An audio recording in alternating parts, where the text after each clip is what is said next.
vai caminhando, lutando e vencendo as forças do mal. Deixa de lado a tristeza, esquece os problemas e vive sorrindo. O mundo oferece dinheiro, prazeres e fama pra tentar nos levar, mas o crente não se deixa enganar. Ele vem à igreja e começa a cantar.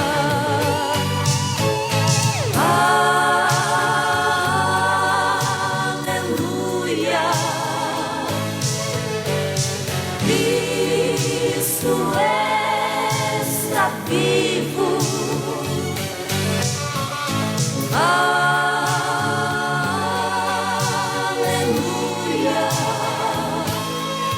Ele é tudo que é preciso. Aleluia,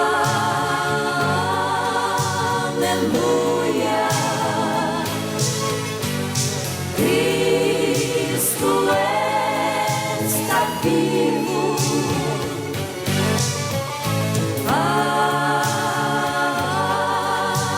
Aleluia,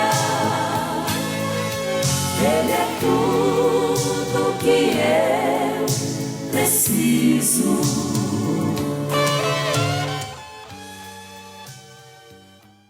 Paz do Senhor a todos os nossos irmãos, amigos, que Deus abençoe a todos. Bem-vindos a mais uma Escola Bíblica, na nossa revista Igreja, Sua Unidade e a Razão para a Criação da Humanidade. Meus irmãos, hoje nós vamos estar estudando a lição de número 13, Exemplos Bíblicos de Unidade no Espírito e na Alma. Esta lição aqui é muito importante, né? E para ministrar esta lição numa escola bíblica online, realmente vamos dizer assim, é um privilégio, porque o fato de ser online tem muita relação com o conteúdo desta lição. E nós vamos ver em seguida por que disso. Vamos orar? Convido você a estar orando juntamente conosco nessa oportunidade. Senhor Deus, em nome de Jesus, chegamos agora, meu Deus, na Tua presença, aleluia, para Te agradecer por esta oportunidade. Te agradecer, ó Deus, por o Senhor ter nos alcançado, este momento, Senhor, ter nos alcançado esta revelação, esta palavra, que agora, meu Pai, temos este privilégio de ministrarmos juntamente com irmãos que estão nos mais diversos locais, irmãos da Bahia, irmãos de Minas Gerais, irmãos do Amazonas, irmãos de vários estados do Nordeste, Sudeste, Centro-Oeste, Sul, Rio Grande do Sul, Santa Catarina, Paraná, outros países do mundo, Senhor, muitos países também nos acompanham. Senhor, e nós temos esse privilégio de estarmos unidos, estarmos numa unidade de espírito. Senhor, estarmos aqui, Senhor, envolvidos pela Tua presença, envolvidos pelo propósito pelo qual o Senhor tem nos chamado, tem estabelecido este ministério. É no nome de Jesus, ó Pai, que eu clamo a Ti nesta hora, que a ação do Teu Espírito Santo venha dominar este lugar, venha dominar a minha vida, venha dominar esse estúdio, venha dominar, ó Deus, esta pessoa que está nos acompanhando agora, Senhor, na sua casa, no seu trabalho, na sua congregação, do seu veículo, meu Deus, que a Tua mão poderosa esteja sobre a sua vida, que a Tua mão poderosa esteja sobre a sua casa. Oh, em nome de Jesus, que a Tua mão poderosa esteja sobre a sua família, meu Pai. Move as Suas mãos poderosas, Senhor, e vem agir para a glória do nome de Jesus, Teu Filho. Pai, eu clamo a Ti nesta hora e Te dou graças por tudo. Amém. Glória a Deus. Meus irmãos, a lição de número 13 nos traz exemplos bíblicos de unidade no espírito e na alma. Estamos estudando aí sobre unidade de espírito, estudando sobre unidade da alma, né? E nós estamos vendo, né? Nós estamos aprendendo, estamos nos aprofundando na Bíblia Sagrada, estamos nos aprofundando na revelação bíblica do que é igreja. Então nós já vimos que igreja não é um clube social, igreja não é uma entidade social terrena, né, fundamentada em buscas, né, em aspirações humanas, aspirações terrenas. Não, a igreja é um corpo espiritual projetada por Deus para exercer uma ação aqui na terra, sim, por meio da sua autoridade, da sua posição espiritual, e também exercer uma ação em um projeto que é eterno, um projeto que nasceu na mente de Deus, e por isso é um projeto eterno, porque Deus não trabalha simplesmente com circunstâncias, com surpresas. O projeto que está na mente de Deus é um projeto que está desde um momento que nós não conseguimos imaginar, porque a mente de Deus é eterna. Os projetos de Deus são projetos eternos, são projetos que estão em uma mente que sabe todas as coisas, para a qual não há tempo, não há limite, não há surpresas. Então a mente de Deus estabeleceu um projeto chamado igreja, por isso que a Bíblia chama este projeto de um projeto eterno. Estava na mente de Deus. E o que está na mente de Deus, ele vai se cumprindo na plenitude dos tempos, dos nossos tempos. Na mente de Deus já existe, mas na plenitude dos tempos da criação, aquilo vai sendo estabelecido, aquilo ali vai acontecendo. E nós vamos então hoje estudar alguns exemplos bíblicos desta unidade tão necessária para um corpo. Né? Vemos que um corpo ele precisa ter conexão entre seus membros, precisa ter um sistema nervoso que conecte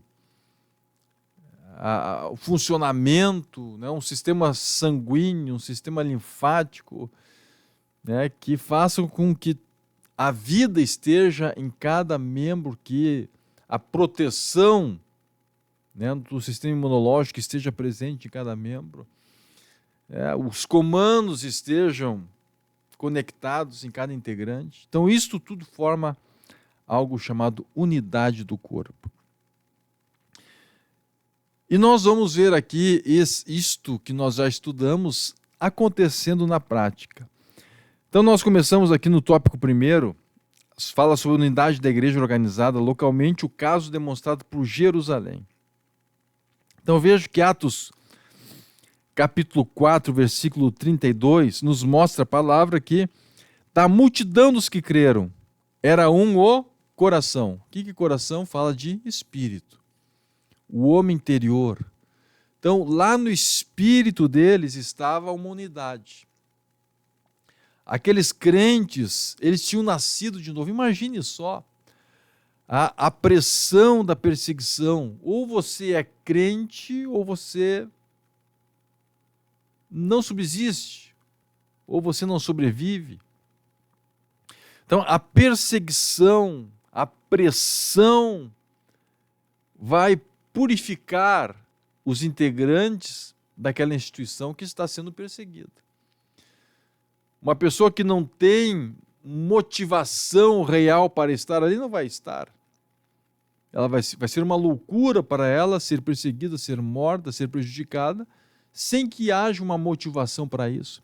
Esse é um dos motivos pelo qual nós vemos numa análise racional de que Jesus realmente ressuscitou.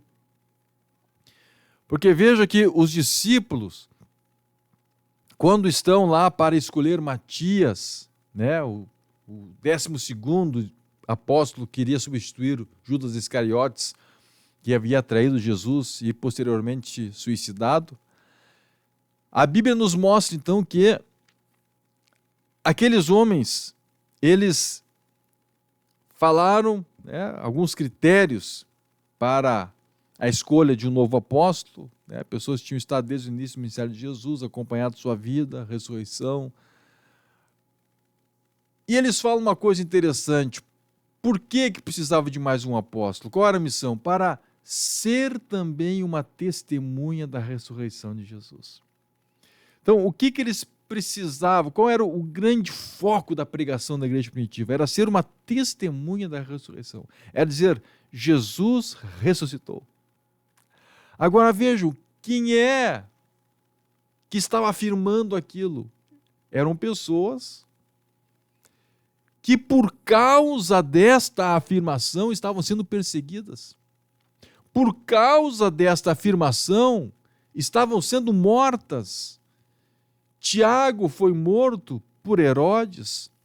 Os demais, muito cedo no cronograma da igreja primitiva. Pedro foi preso, não foi morto porque um anjo libertou ele, a igreja estava orando naquele momento. Estevão foi morto. Então vejam, essas pessoas foram mortas porque eles estavam afirmando, testemunhando que Jesus tinha ressuscitado. E estão afirmando por quê? Porque eles tinham visto ele ressuscitado. Então vejam, não é que eles estavam se baseando em alguma coisa que outro havia falado. Não, eles tinham visto, e eles estavam dizendo, nós vimos. Agora, tanta gente, com exceção de um apóstolo, né, o apóstolo João, que morreu de velhinho, né, mesmo assim preso, torturado, os demais morreram, né, segundo conta a história bíblica e a história também da tradição, morreram todos, né, assassinados, né, morreram como mártires, por uma coisa que eles estavam afirmando. Então vejam, se uma pessoa está afirmando alguma coisa, e é mentirinha aquilo ali, quando chega na hora do aperto, ele cai fora. Né? Vai morrer por uma mentira, só um louco. Né? Agora, eles tinham convicção daquilo ali. Antes de Jesus ter ressuscitado, eles estavam com medo. Quando Jesus ressuscitou, eles criaram coragem e ficaram lá no cenáculo em Jerusalém, perto dos assassinos de Jesus, porque tinham a convicção de que Jesus havia ressuscitado. Então vejam, esse era o contexto da igreja de Jerusalém. Ou você crê de verdade, ou você se entrega para Deus de verdade, correndo o risco de ser perseguido e ser morto, ou você sai fora. Ou você não vai conseguir subsistir, não vai conseguir aguentar a pressão da perseguição. Então a igreja primitiva, em virtude desta circunstância, grande parte das pessoas que estavam dentro da igreja organizada, né, como nós já estudamos, né, então aqui está a igreja organizada, a invisível, né, a invisível, a igreja invisível, ela vai se congregar então dentro de uma igreja organizada. Então antes da igreja verdadeira ser uma igreja organizada, ela é uma igreja invisível. Ou seja, ela faz parte da igreja invisível, da igreja universal, a igreja que é igreja, porque realmente nasceu de novo. Jesus está, por meio do Espírito Santo, vivendo por meio daquela igreja, palmilhando a terra, se manifestando fisicamente no mundo por meio desta igreja física. Então, por isso ela é chamada também o corpo de Cristo. É a manifestação física de Jesus sobre esta terra.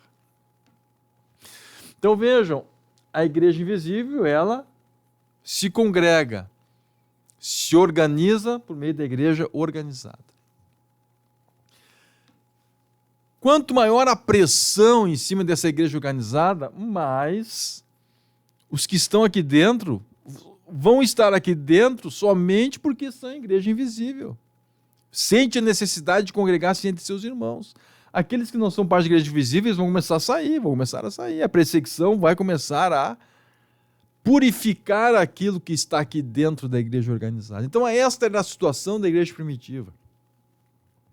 Grande parte da igreja, então, ela vivia como igreja invisível, estava em unidade de espírito. Então, a Bíblia nos mostra aqui que da multidão dos que creram era o coração. Eles estavam nascidos de novo, com experiência com Deus, faziam parte da igreja realmente verdadeira, invisível, universal de Deus. Agora, além da unidade de espírito, todos com o mesmo Espírito Santo, nascidos de novo, eles também tinham a unidade de alma. Então vejam, essa conexão agora deles, não somente por meio de comunhão de espírito, mas agora também comunhão de alma, as almas em contato uma com as outras, né? Com o corpo, tendo o corpo como uma interface. Então as almas agora estão conversando, né? O João com Pedro, com a Maria, com a Joana, né? Com a Maria Madalena, né? Com o Tiago, com o Tadeu, estão conversando ali, né? Dentro. Então agora a alma começa a entrar em contato também, né? Tendo o corpo como interface. Então veja, aqui neste relacionamento dentro da igreja organizada, começa a haver então a unidade de alma. Obviamente, meus irmãos, que é impossível, né, ter 100%, teoricamente é possível, mas na prática é muito difícil ter 100% de pessoas numa igreja organizada, nascidas de novo, né, realmente em unidade de espírito. Por quê? Porque as pessoas podem estar ali por vários motivos, quem sabe por interesse, porque recebeu um milagre, porque recebeu uma transformação. Imagine uma pessoa que recebe um milagre de Deus, ele diz, vou ficar por aqui. Mas quem sabe aquela pessoa não se entregou para Jesus ainda. Ele não renunciou à sua natureza, ele não nasceu de novo. Ele sabe que aquilo ali é certo, que aquilo ali é bom. Quem sabe é uma pessoa que tem bons princípios na vida, uma pessoa conservadora, né? Um termo que se utiliza muito hoje. Mas, na verdade, ele não teve uma experiência com Deus. Mas ele está ali. Está ali. É uma pessoa de bons princípios, uma pessoa de valores morais. E a Bíblia nos mostra, por exemplo, em Atos capítulo 5, versículos 1 a 10, né, que existia lá um casal, Ananias e Safira. Quem sabe eram bons crentes, mas eles tinham uma sede de fama, eles tinham ali a soberba da vida, uma obra da carne, uma manifestação da carne proveniente do mundo, né? Mas estava ali dentro deles aquele sentimento, eles queriam ser admirados por todos. Viram pessoas dando, né, ofertas e sendo reconhecidas, e eles quiseram também fazer alguma coisa para ter o reconhecimento da igreja, dos demais irmãos. E a Bíblia nos mostra que Pedro, então, por meio do discernimento de espíritos, entendeu a intenção do coração deles. E a ação de Deus veio sobre eles, fulminando-os, e por causa daquilo veio temor sobre toda a igreja. Ou seja, se veio temor sobre toda a igreja, aqui o temor já não estava tão forte. Algumas pessoas já estavam facilitando, já estavam ali. Então a gente percebe que, mesmo nesta igreja primitiva extraordinária, com um nível de padronização, de homogeneidade espiritual extraordinário, fortíssimo, altíssimo, existiam ainda pessoas, que estavam fora deste padrão. Então, existiam pessoas que não estavam em unidade de espírito. No entanto, a maior parte estava. A maior parte estava. Grande parte estava. Quem sabe até o Ananias e Safira estavam, mas eles decaíram da condição onde eles estiveram, em virtude de ter se inclinado para a carne. Então, essa unidade espiritual da igreja, ela é demonstrada em vários momentos. A gente vê lá em Atos 2, que nos diz a palavra que eles perseveravam na doutrina dos apóstolos, 2,42. todos na mesma doutrina, todos na mesma palavra, estudando, tendo aquela mesma revelação de Deus. Que coisa maravilhosa isso. Todos também perseveravam nas orações, orando juntos. A coisa que mais une, irmãos, a igreja estar orando junto, oração, jejum, juntos. Um retiro, a unidade que produz um retiro, todo mundo orando junto, batalhando. Uma campanha de oração, todo mundo junto naquela campanha de oração. Então, aquele domínio do Espírito faz com que haja união entre as pessoas. E assim era a igreja primitiva, e também eles tinham unidade, né, na comunhão, no partir do pão, nas orações, e também a Bíblia nos mostra que em cada alma havia temor. Cada alma havia temor, versículo 13. Temor, aquele sentimento de não desagradar a Deus. Aquele sentimento que leva a pessoa a ficar triste diante da possibilidade de fazer algo que desagrade o Espírito Santo. Aquela pessoa que tem aquela sensibilidade. Havia o temor. Veja, meus irmãos, que quando não há o temor, as pessoas, elas procuram analisar o contexto da obediência, o contexto da submissão a Deus, mediante o máximo que elas podem estar próximas ao pecado. Então, até aqui, juntinho do pecado eu posso estar, porque a Bíblia não diz exatamente, nesse ponto não pode estar. Então, eu não pequei ainda, mas eu posso estar juntinho do pecado. Eu não errei ainda, mas eu posso estar assim quase errando, mas eu não errei ainda. Então eu posso fazer isso aqui. Isso é quando a pessoa não tem temor. Agora, quando a pessoa tem temor, e assim era a igreja primitiva. Quando ele enxergava o pecado lá, ele dizia assim: eu vou ficar longe disso. Eu não vou correr o risco de estar na beira desse precipício. Eu não vou correr o risco de daqui a pouco estar numa situação aí que eu venha, em virtude da minha fragilidade, pecar. Então eu vou estar distante.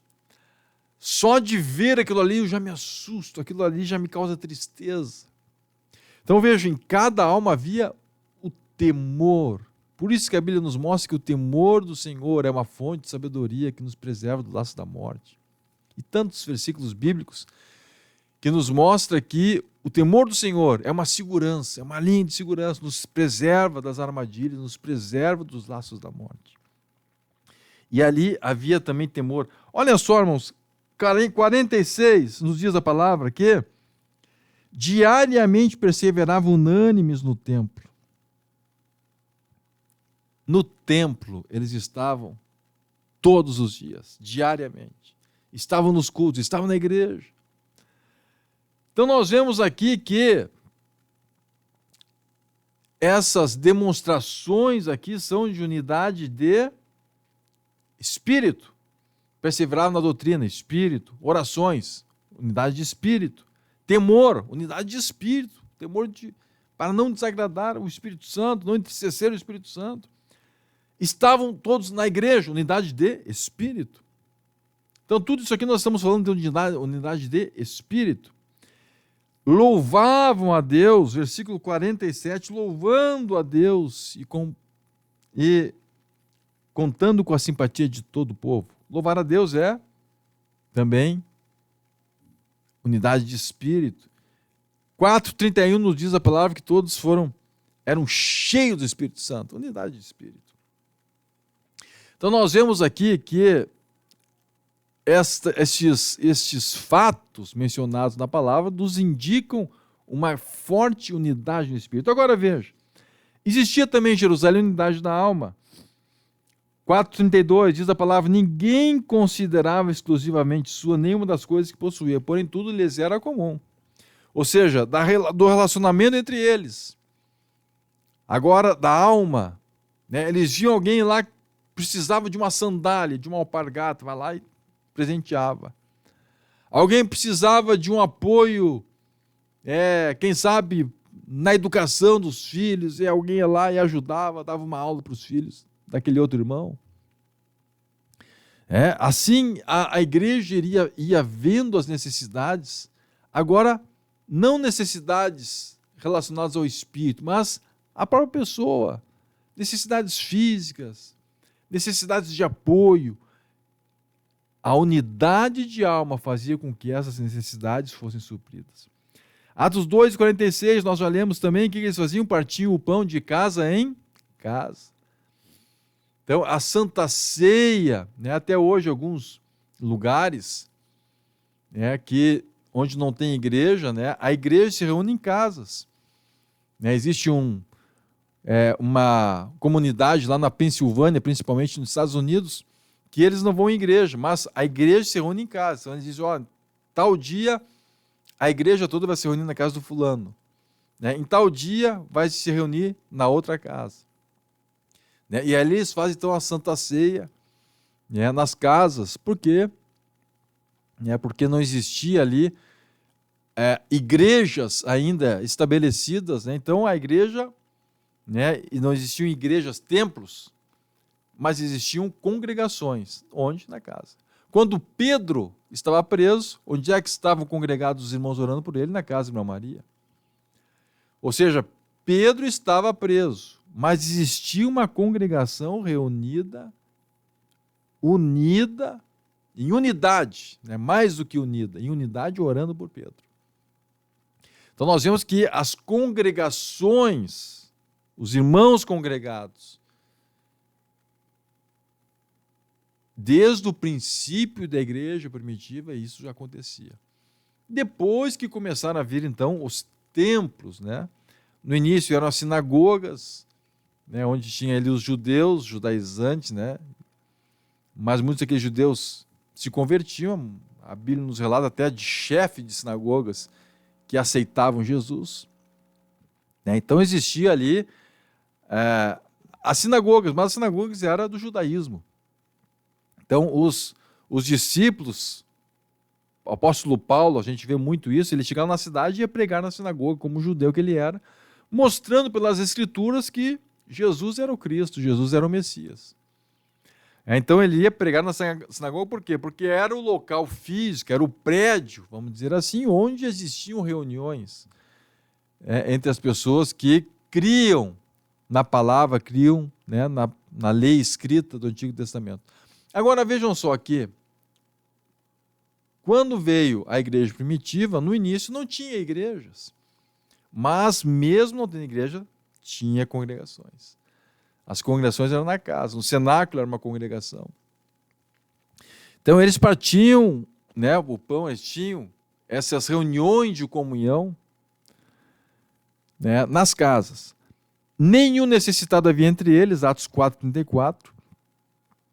E também, Atos 2:42, nós já lemos, perseveravam na comunhão. Comunhão no grego koinomia, que significa fraternidade, associação em relação às bênçãos e lutas. Então, comunhão é isso, é estar junto. Estando numa luta, estar junto ali, chorando junto. Vem uma bênção, estão se alegrando juntos. Então, tanto na luta quanto na bênção, estão unidos. Estão perseverantes, perseveravam então na comunhão. Então vejo que na igreja primitiva existia a unidade de espírito, e agora nós vimos então neste tópico que existia também a unidade da alma, as pessoas se relacionando como pessoas agora. Não era o Espírito Santo, embora o Espírito Santo tinha produzido isto, mas agora era mediante esta ação transformadora do Espírito Santo na vida deles, eles conseguiam agora ter essa unidade de alma que levava eles a apoiarem uns aos outros, a irem nas casas, a terem comunhão, se congregarem nas casas. Como igreja. Obviamente que depois a gente vai vendo que as igrejas vão surgindo na medida que não se usa mais sinagoga, não se usa mais o templo em Jerusalém, mas quando existia locais físicos de congregação, também estavam lá. Tanto que nós vimos que estavam unânimes no templo. Então, o alpendre de Salomão, né, que eram as laterais do templo, como se fossem ali áreas, né, com colunas. Ali naquele lugar era o local que, no primeiro momento, né, na sinagoga estavam os judeus, que estavam perseguindo eles. Então, no primeiro momento, a igreja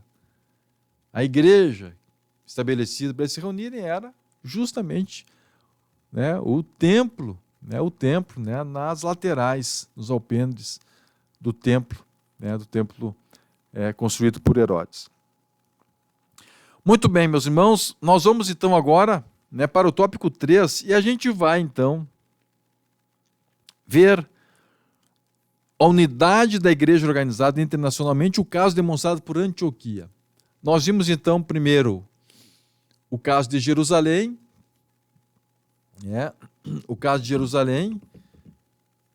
Então, a igreja primitiva que estava sediada em Jerusalém, né, tudo isso nós lemos e estudamos até agora, vimos que eles estavam em unidade de espírito, estavam também em unidade de alma.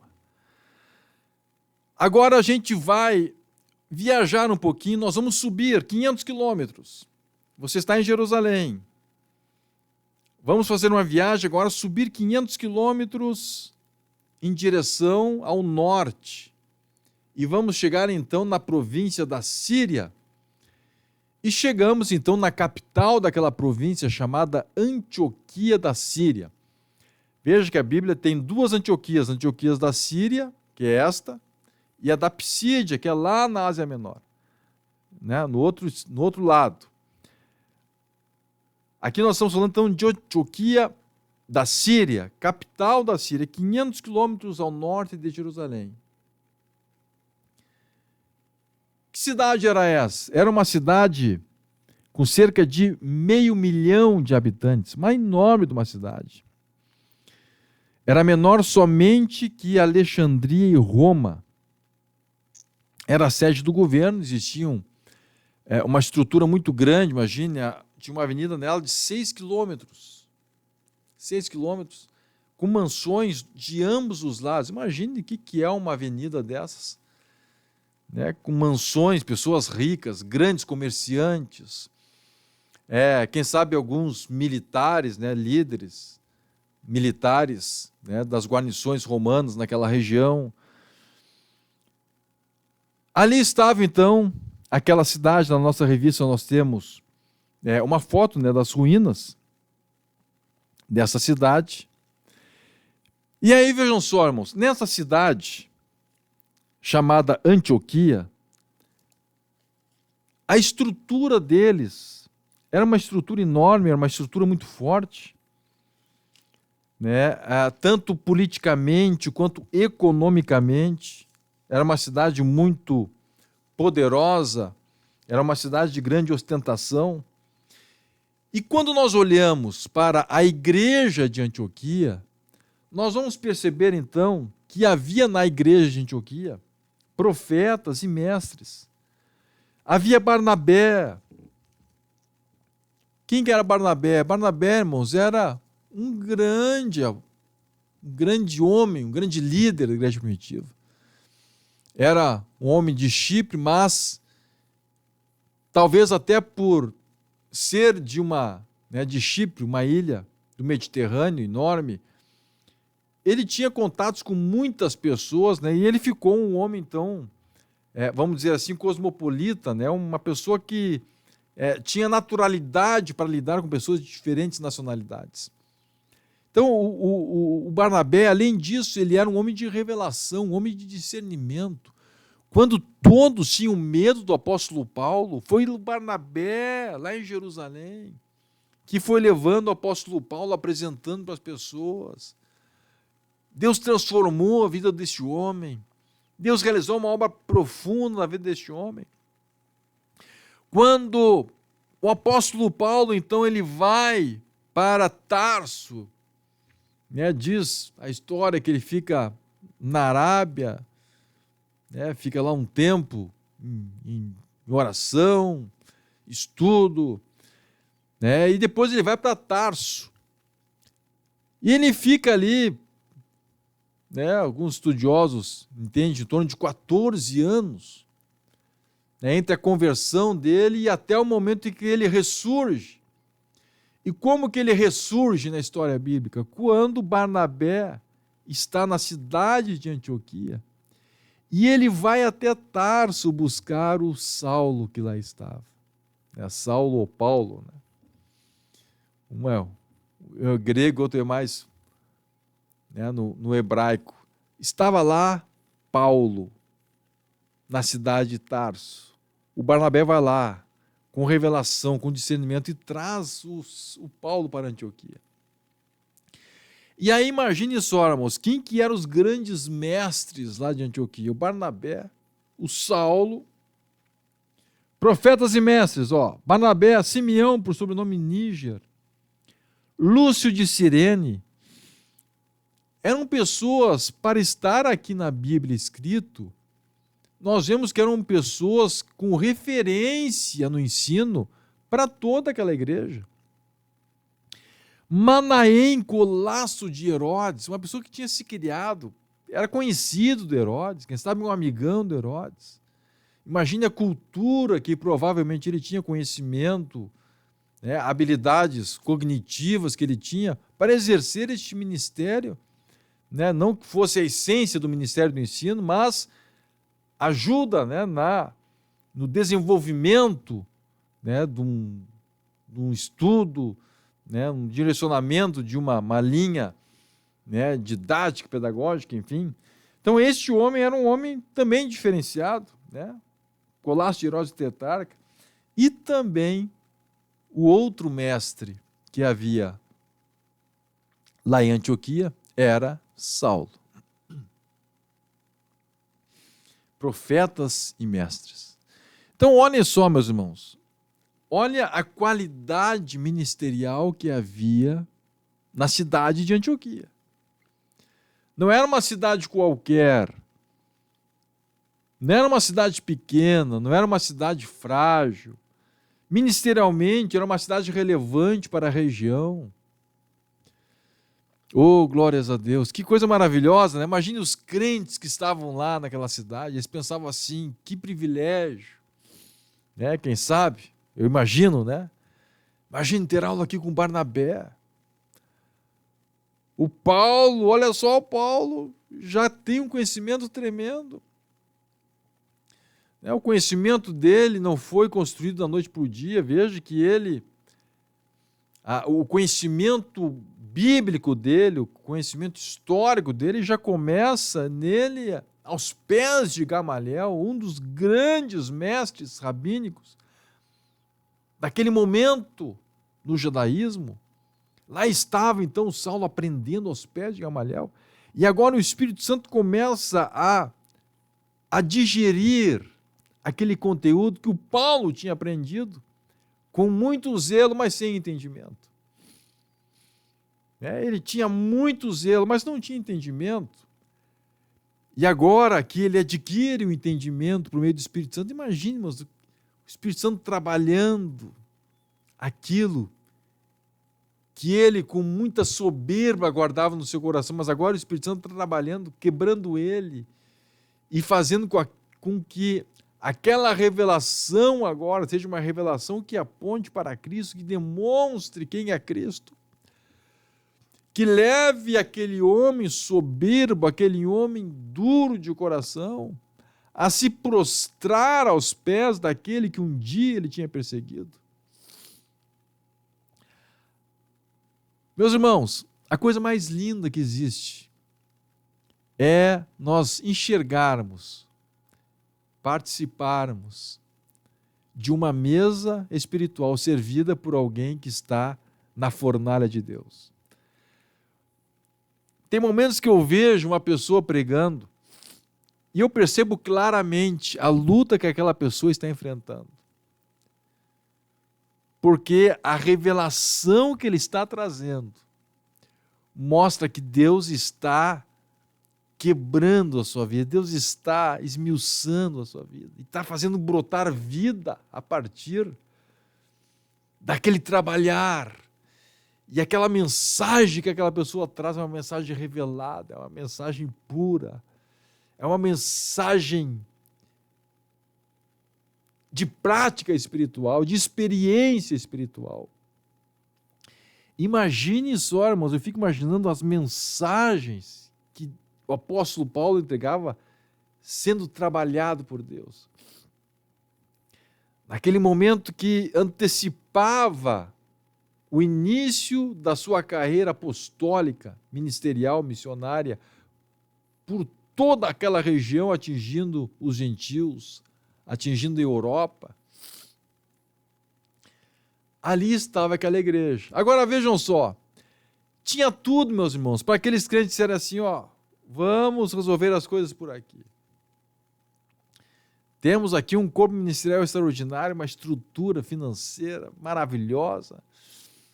Os recursos de nossa cidade são recursos diferenciados. Nós moramos aqui em Antioquia, uma das maiores cidades do Império Romano. No entanto, o que nós enxergamos, irmãos, naquele lugar, e essa é uma marca de uma igreja verdadeiramente trabalhada pelo Espírito Santo. Por maiores que sejam os seus resultados, uma igreja humilde. Porque os resultados não são dela, os resultados são da ação do Espírito Santo na vida daquela igreja, na vida dos seus obreiros. Esses que são os verdadeiros resultados. Os resultados que geram vida. Os resultados que multiplicam a ação de Deus no meio da igreja. Então, olhem só. Aquela igreja nos dá um exemplo poderoso, um exemplo maravilhoso de dependência de Deus, um exemplo também de humildade. Nós vamos ver o exemplo desta igreja então. Primeiro que nós queremos destacar aqui, demonstração de uma ação coordenada internacionalmente pela igreja, em uma completa e perfeita parceria entre a ação pura e simples do Espírito com a liderança da igreja organizada. Isso nós vemos Atos, capítulo 11, versículos 19 a 26. Nós vemos aqui a dispersão dos crentes de Jerusalém. Alguns vão para Antioquia. Lá se desenvolve essa igreja. Chega lá um fortalecimento do corpo ministerial com Barnabé. E lá em Antioquia, então, nos conclui esta fração bíblica, dizendo que por todo um ano, Barnabé e Saulo se reuniram naquela igreja e ensinaram numerosa multidão. E em Antioquia foram os discípulos pela primeira vez chamados cristãos. Pela primeira vez, as pessoas conectam os crentes com Cristo pelo seu viver diário. Este aí é cristão. Esse aqui é parecido com Cristo. Esse aqui expressa Cristo. Foram chamados de cristãos. Então vejam que existia uma interligação, e agora a gente faz a conexão de Jerusalém com Antioquia. A igreja de Jerusalém agora enviando reforços para Antioquia. A igreja de Antioquia, agora por meio de Barnabé, indo até a Tarso, buscando reforços de Tarso. Lá vinha o Paulo. Porque uma grande igreja estava precisando de ajuda.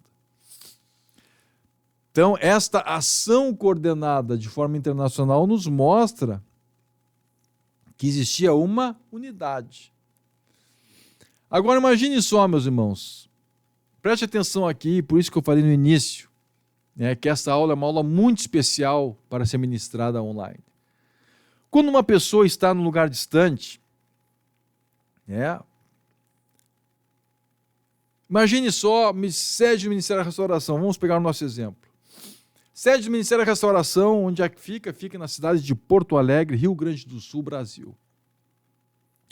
Para quem está na sede internacional, é algo maravilhoso. Eu me recordo que quando eu morei no exterior por muitos meses e eu retornei para o Brasil, não havia iniciado ainda o Ministério da Restauração, mas eu estava congregando juntamente com o pastor Humberto, no distrito onde ele pastoreava. E eu me lembro, primeiro culto, quando eu voltei, era um congresso Heróis da Fé.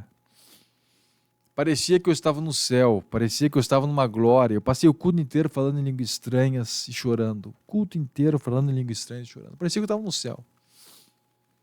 Foi algo assim, que eu não me esqueço, aquele primeiro culto, depois do regresso. Agora veja, irmãos, quando nós estamos aqui, nós estamos vendo vamos chamar assim, a opulência da ação do Espírito Santo. Vai naquele culto de terça-feira, 1.000 pessoas ali naquele culto. Culto todos os dias, cenáculo 24 horas aberto, vigília há mais de 10 anos, todas as madrugadas tem vigília. Rede Mundial de Oração. Você está absorvido.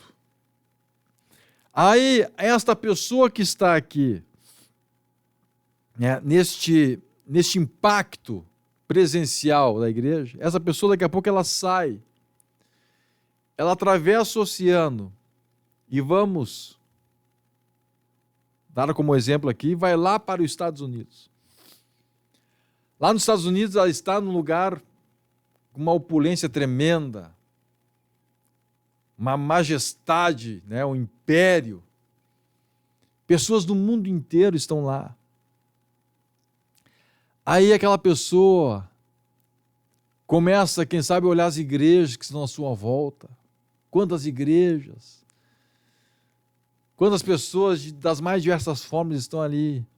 E ele começa a se lembrar agora, só um pouquinho, a sede lá não é tão grande quanto a gente imaginava. Imagina, era grande porque a gente estava lá. Agora, quando eu estou aqui, aquilo ali é um pontinho. Olha no mapa, Porto Alegre é um pontinho.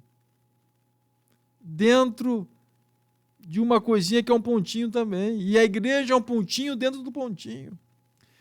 E a pessoa começa a pensar assim, vem cá, mas a ação da soberba humana começa a trabalhar.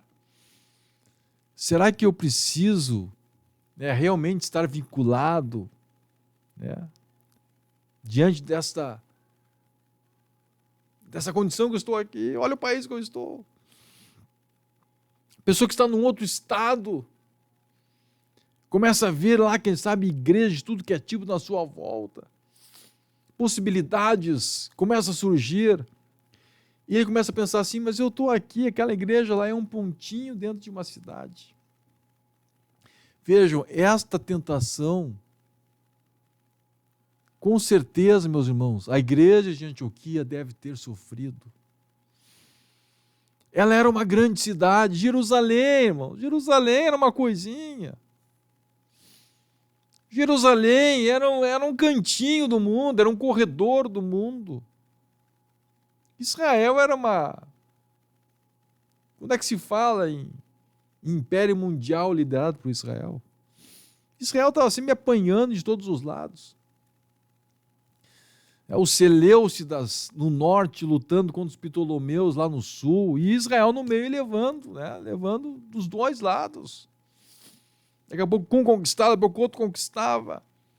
Daqui a pouco vai um Antíoco Epifânio lá e profana o templo, e Israel apanhando. Aí Antioquia agora é a capital, uma das maiores cidades do mundo. do Império Romano, capital da província da Síria. E aquelas pessoas, então, elas olham para Jerusalém. E mesmo diante da inexpressividade de Israel no contexto político mundial naquela época, eles entendem, lá está a sede apostólica. É lá em Jerusalém. É naquele lugar, existe uma unidade, nós estamos aqui num corpo. Acima de tudo, nós estamos numa unidade de espírito invisível. Nós somos igreja invisível, a igreja de Jerusalém e a igreja de Antioquia é a mesma igreja. Nós não podemos estar em desacordo, nós precisamos estar em unidade. E a Bíblia nos mostra, então, meus irmãos, que quando surge uma dúvida de Jerusalém, uma dúvida em Antioquia, doutrinária, eles vão lá na convenção, lá nas comissões de análise, quem sabe, vamos dizer assim, o conselho de doutrina. Vamos ver o que Jerusalém nos fala sobre isto. Vamos estar em unidade de espírito, vamos preservar a unidade. A unidade quem construiu foi o Espírito Santo, mas nós vamos preservar esta unidade. Vamos ver o que o concílio lá de Jerusalém nos fala sobre este assunto. E quando surge aquela dúvida, nós vamos ver que Barnabé, nós vamos ver que Saulo, nós vamos ver que a igreja de Antioquia começa a olhar para Jerusalém e uma representação vem até Jerusalém para conversar, para orar, para estabelecer o consenso daquilo que deveria ser aplicado em Antioquia.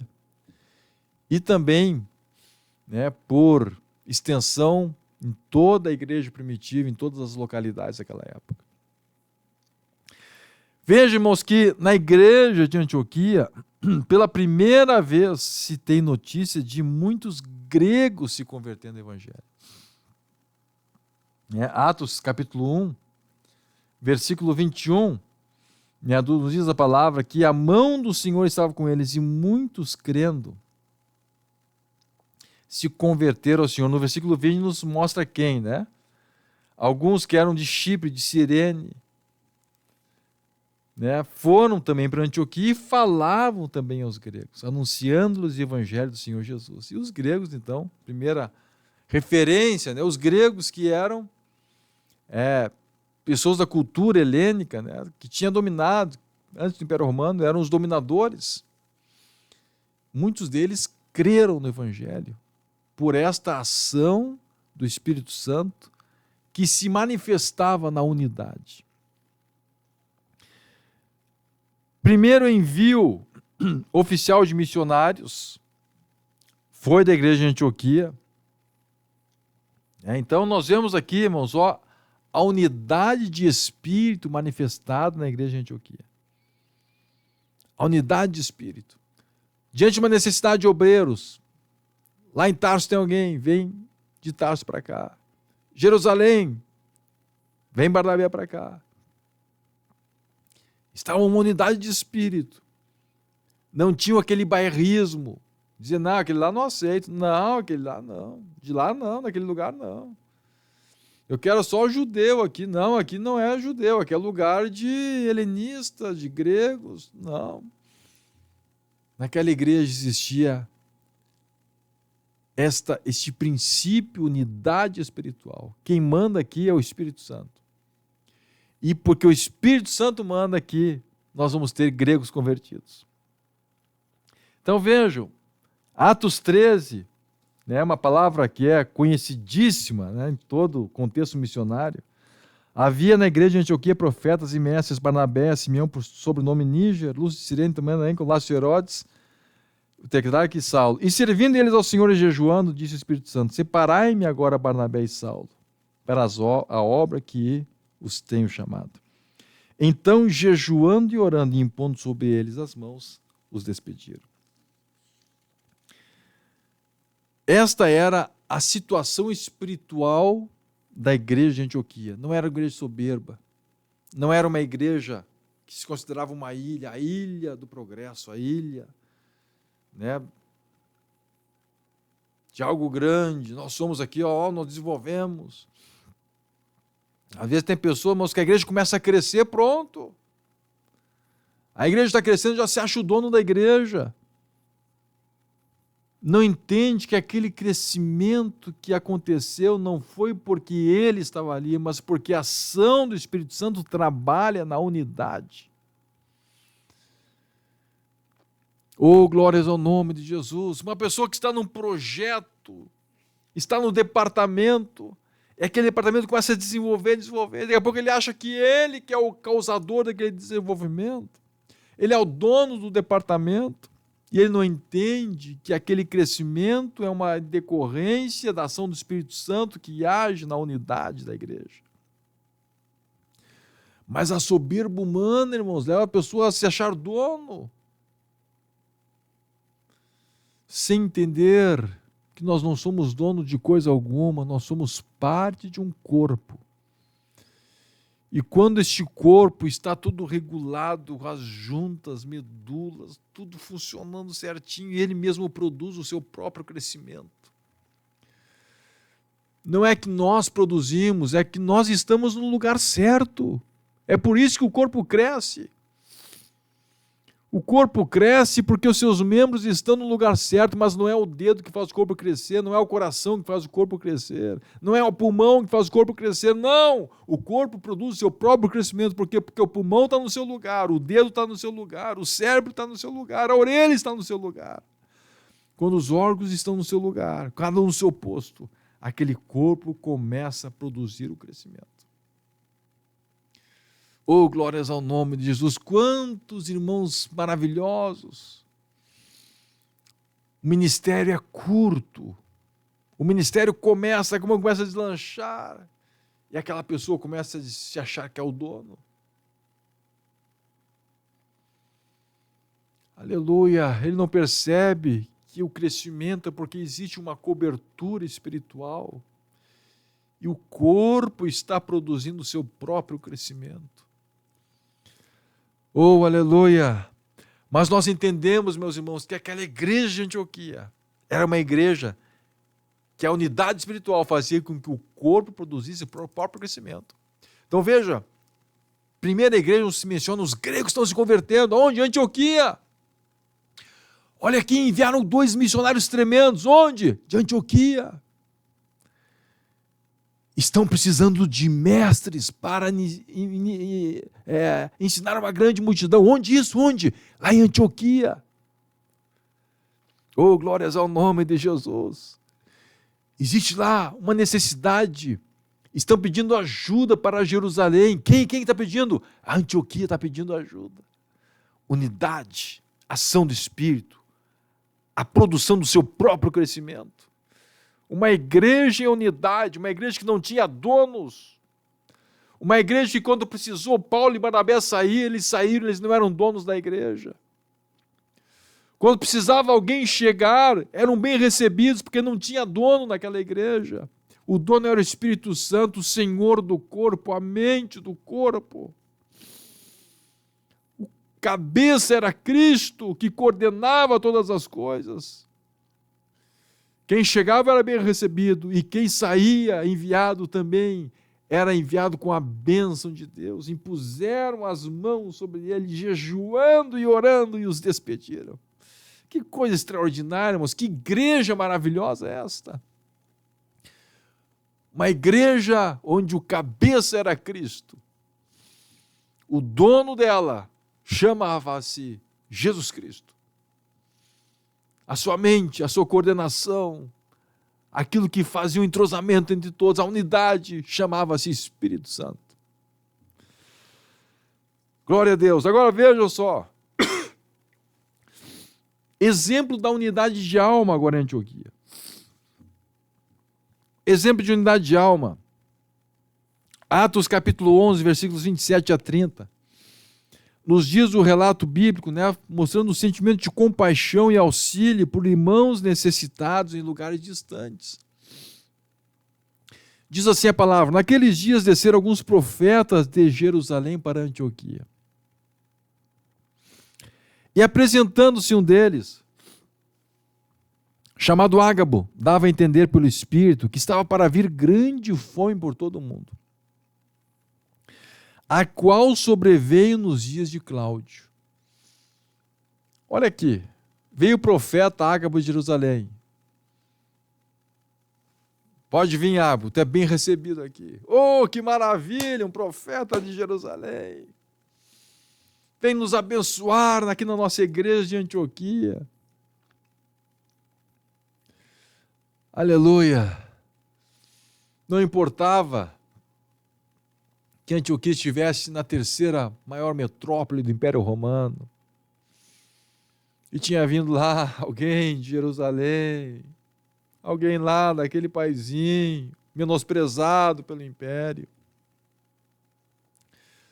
Não, quem estava chegando ali era um membro do corpo de Cristo. Era um membro do corpo de Cristo que estava chegando ali. Ágabo, o que tu tens para nós da parte de Deus? E a Bíblia nos mostra então que aquele profeta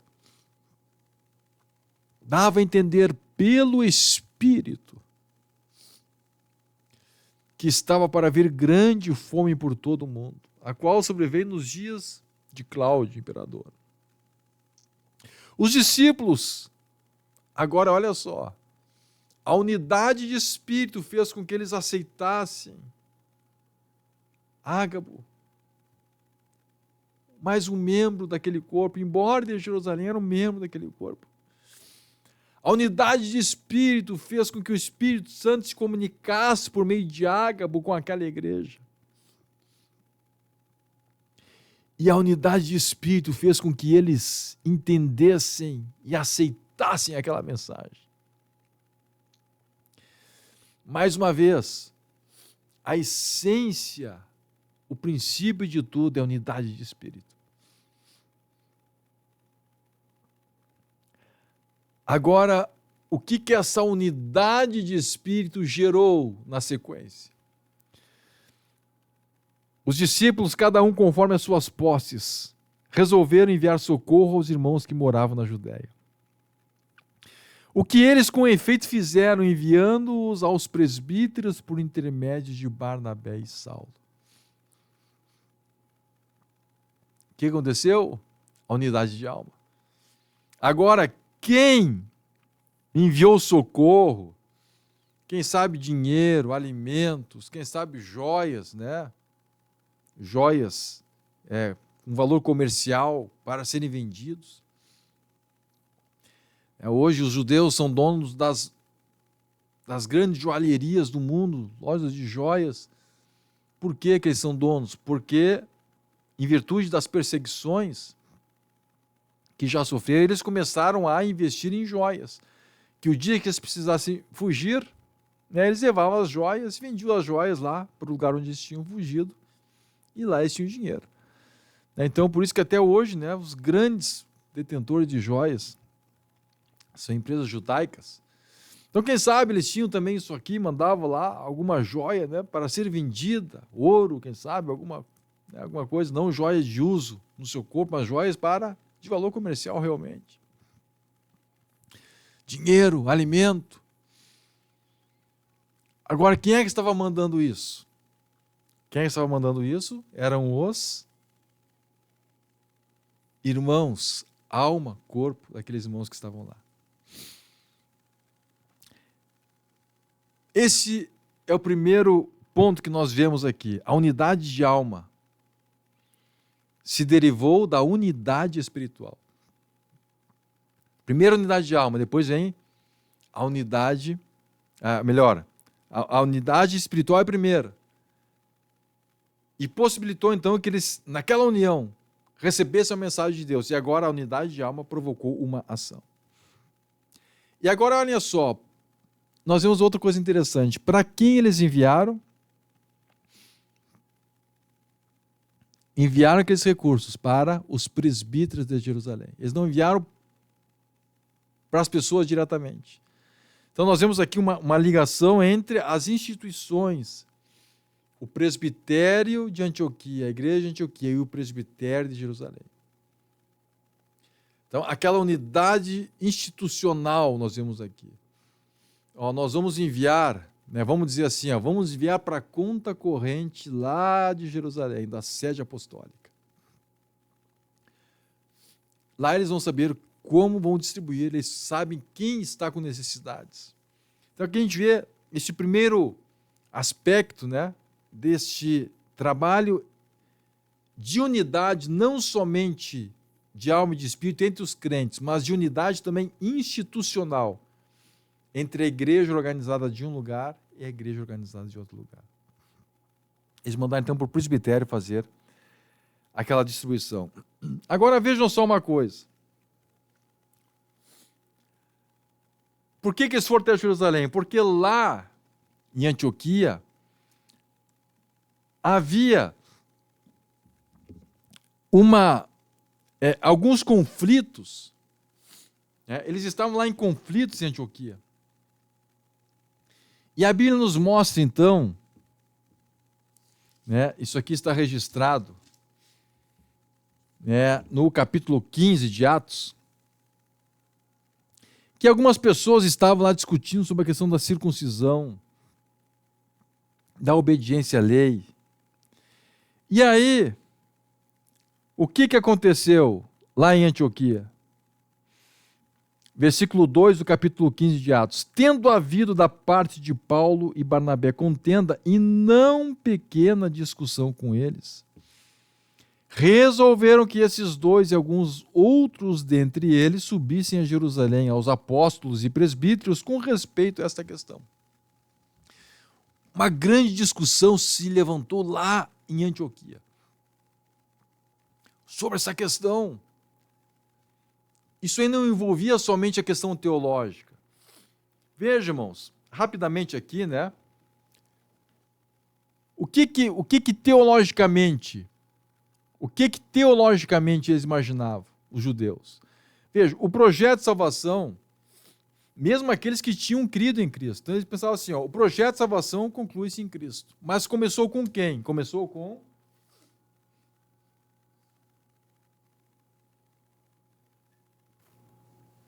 Abraão, com a circuncisão.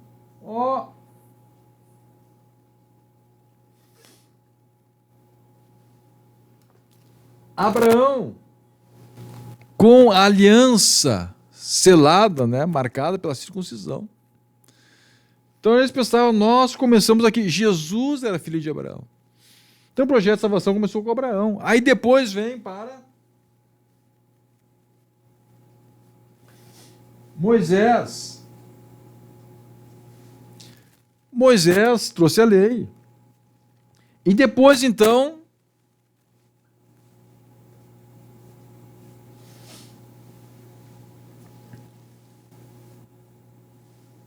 chega Cristo. Então, para muitos daqueles judeus, eles imaginavam assim, tem que começar pela circuncisão lá para Abraão, obedecer a lei de Moisés e depois aceitar a Cristo. Então, existia uma razão teológica, vamos dizer assim. Só que, obviamente, irmãos, que a Bíblia nos mostra lá em Romanos 10, 1 a 4, Colossenses 2, 16 e 17, não temos tempo de ler agora em virtude do tempo, que o fim da lei é Cristo. O fim da lei é Cristo. Então, o propósito disso tudo era Cristo. Isso aqui não era requisito, mas era aquilo que apontava para Cristo. Circuncisão era um tipo do novo nascimento, nos despojar da carne, da velha natureza, assim como se despojava, daquela pele, que caracterizava então o ato da circuncisão. Moisés apontava para a lei e a lei apontava para Cristo. Então, e tudo isso aqui era sombra de Cristo, apontava para Cristo. Mas os judeus não entendiam isso, os judaizantes não entendiam isso. Então, esse era o conflito. E aí, meus irmãos, começaram aquela discussão lá. E quando foram para Jerusalém, o que aconteceu em Jerusalém? Olha só, versículo 6. Então se reuniram os apóstolos e os presbíteros para examinar a questão, havendo grande debate. Começou de novo aquela discussão. mas agora existia unidade de espírito. E aí a Bíblia nos mostra que Pedro se levantou. E Pedro agora não entrou na discussão, ele começou a falar o que Deus tinha feito no meio dele. Daqui a pouco Paulo se levantou na unção do Espírito, e quando se levanta aqueles homens, Pedro, Paulo, depois Tiago, na unção do Espírito, o debate humano acaba. Eles não entram na argumentação humana, eles entram agora numa revelação daquilo que Deus estabeleceu por meio da igreja e para a igreja. E aquilo ali acabou o debate. Acabou alguém defendendo sua posição, querendo isso, querendo aquilo.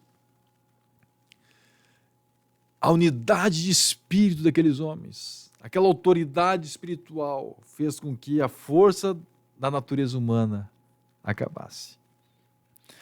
Olhem só aqui, Filipenses, capítulo 3, versículos 2, 13 e 20.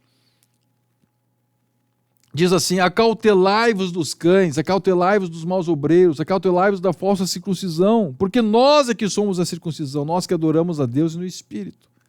E nos gloriamos em Cristo Jesus e não confiamos na carne, pois a nossa pátria está nos céus, de onde também aguardamos o Salvador, o Senhor Jesus Cristo. Aqui está falando também do etnocentrismo, ou seja, a etnia. Nós somos judeus, nós somos o povo escolhido, nós somos os filhos de Abraão. Então só poderão fazer parte da igreja aqueles que também forem filhos de Abraão, que tenham a circuncisão, o pacto da circuncisão cumprido em si, né, nos homens, nos machos, né? A circuncisão que era o sinal de que uma pessoa poderia entrar para este povo da promessa e seguir então esta linha que os judaizantes defendiam, sem entender que a lei apontava para Cristo, que os rituais da lei era a sombra do corpo que haveria de vir, que o corpo era Cristo.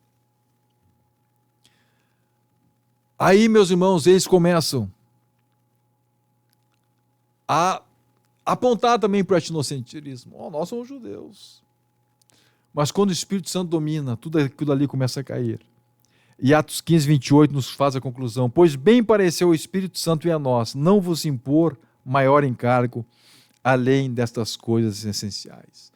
Pareceu bem, em primeiro lugar, ao Espírito Santo, unidade de espírito. E também a nós também unidade de alma.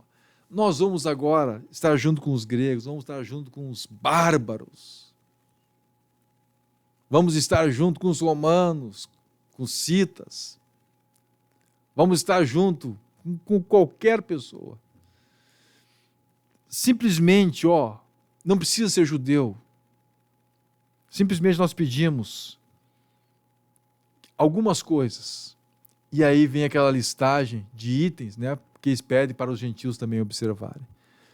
E aí nós vemos a unidade de espírito estabelecida, que possibilitou que houvesse também uma unidade de alma. Vamos naquilo que não contraria as Escrituras, vamos trabalhar juntos e vamos estar também em unidade de alma. Conclusão: a igreja primitiva foi fundada numa profunda unidade espiritual. No entanto, foram necessárias atitudes práticas, também coordenadas pela poderosa manifestação do Espírito Santo, para que obtivessem a unidade de alma. Assim, para a consolidação desse propósito, foi instituído, por exemplo, o Concílio de Jerusalém, que em nossos dias seria equiparado a uma reunião de convenção de obreiros. E assim todas as barreiras que impediam a unidade daquela igreja também na alma foram sendo derrubadas, tornando-a um exemplo de unidade, tanto de espírito quanto de alma. E aí está o exemplo, então, dessas duas igrejas que foram uma referência na igreja primitiva. Igreja de Jerusalém e igreja de Antioquia. Vamos orar a Deus? Senhor Deus, em nome de Jesus, te damos graças, Senhor, por mais esta oportunidade que o Senhor tem nos dado. Em nome de Jesus, pedimos agora, mais uma vez, a tua bênção sobre cada irmão, sobre cada irmã, que a tua mão poderosa esteja sobre a vida de cada um. Dando-nos a tua graça, Senhor, também abençoa nos professores que vão ministrar esta lição agora também lá nas suas classes de escola bíblica. Que a tua mão poderosa esteja sobre a sua vida, Que haja, Senhor, uma ação poderosa do Teu Espírito Santo, fortalecendo a unidade da igreja, tanto unidade de espírito, quanto também unidade de alma, Senhor, para que essa igreja cresça, produza o seu próprio crescimento pela ação poderosa do Teu Espírito Santo. É no nome de Jesus que nós te pedimos, te damos graças por tudo. Amém. Que Deus abençoe a todos, fiquem na paz do Senhor Jesus Cristo.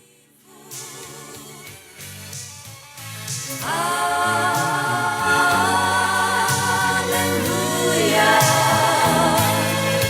Ele é tudo que eu preciso.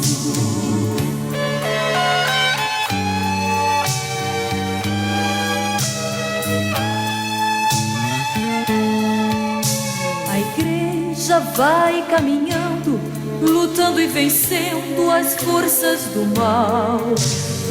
Deixa de lado a tristeza, esquece os problemas e vive sorrindo.